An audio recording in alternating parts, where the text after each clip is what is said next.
The money is flowing in for Gaza. All the money is coming in from Iran. And that's what the people of Gaza are. They're basically hired mercenaries. That is their industry. Terrorism is their industry. That's why you have more miles of tunnels, Charlie, than you have the New York subway. Because they have one industry in Gaza, and that's terrorism. So it's time that Gaza ends. The 2 million people who live there, they are clever assassins. They need to be removed from that land. That land needs to be turned into a national park. And since they're the voluntary mercenaries for Iran, they need to be dropped on the doorstep of Iran. Let Iran deal with those people. Let's take a look at the so-called terrorists that Michele Bachmann wants to drop 2,000-pound American bombs on. The dangerous people who threaten the lives of Israelis allegedly. Let's take a look at them. That's what the people of Gaza are. They're basically hired mercenaries. That is their industry. Terrorism is their industry. In every bed, another gut punch. Less than 2 years old, Amir still doesn't know that his parents and siblings were killed in the strike that disfigured him. Yesterday, he saw a nurse that looked like his father. His aunt Nahaya tells us he kept screaming, "Dad, Dad, Dad." That's why you have more miles of tunnels, Charlie, than you have the New York subway. Because they have one industry in Gaza, and that's terrorism. A 12-year-old girl has been killed in an Israeli attack on Nasser Hospital in Khan Yunis.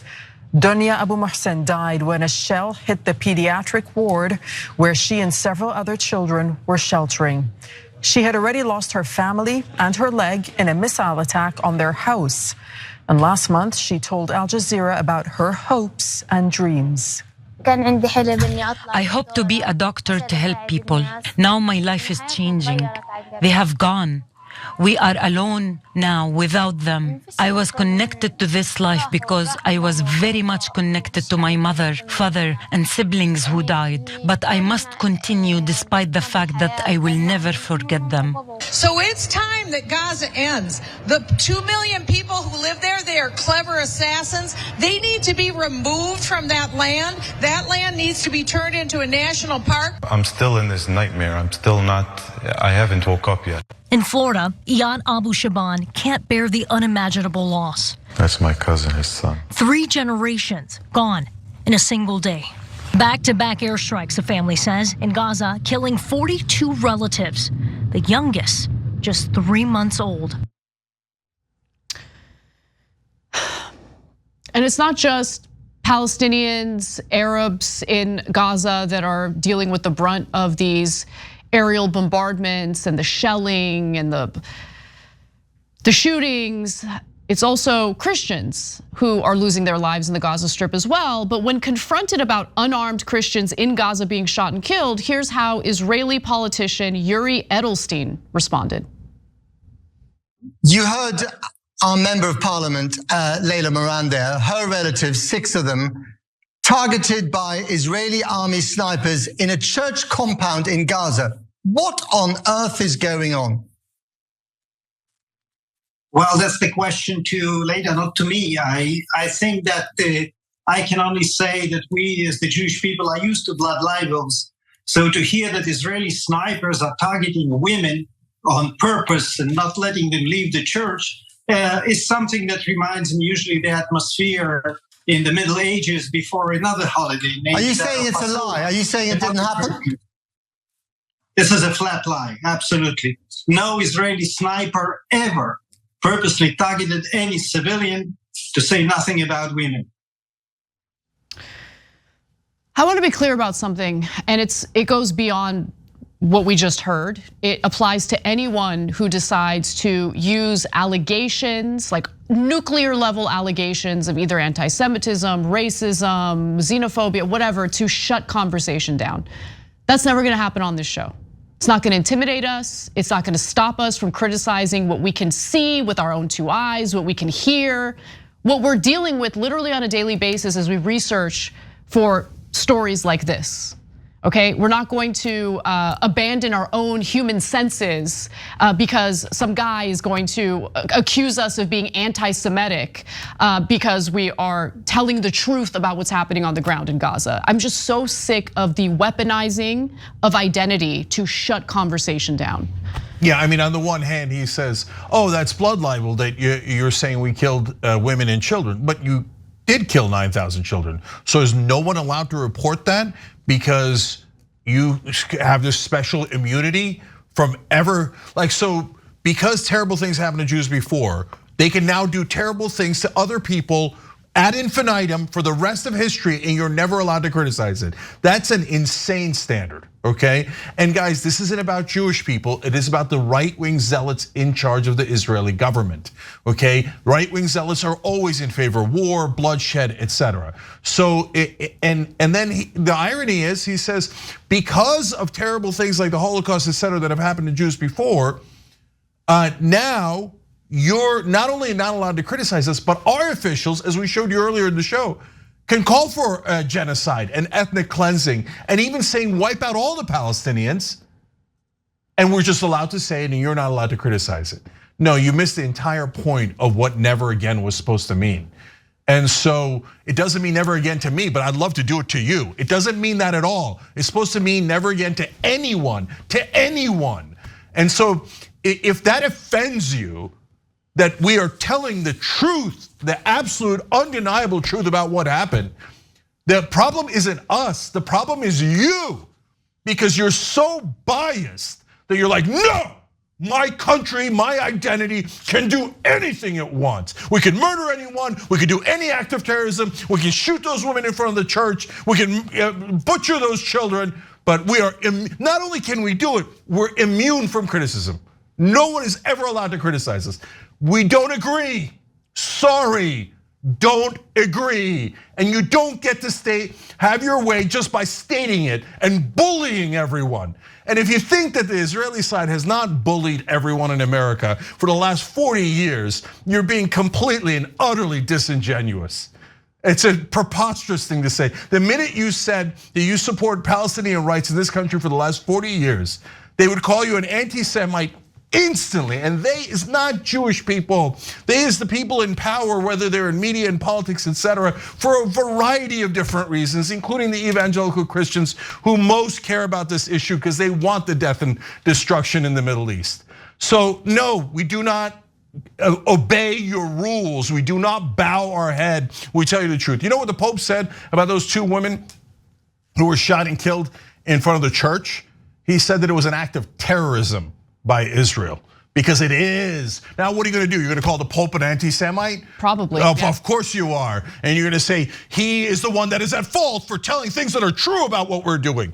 We can do whatever we want because we are the mighty Israel backed by the mighty United States of America. Since we have more weapons, we can just mow you down and kill your women and children and then say, no, it's your fault. It's you used human shields, making us murder your citizens. Yeah, that's what every bad guy in history has ever said as they butchered the other side.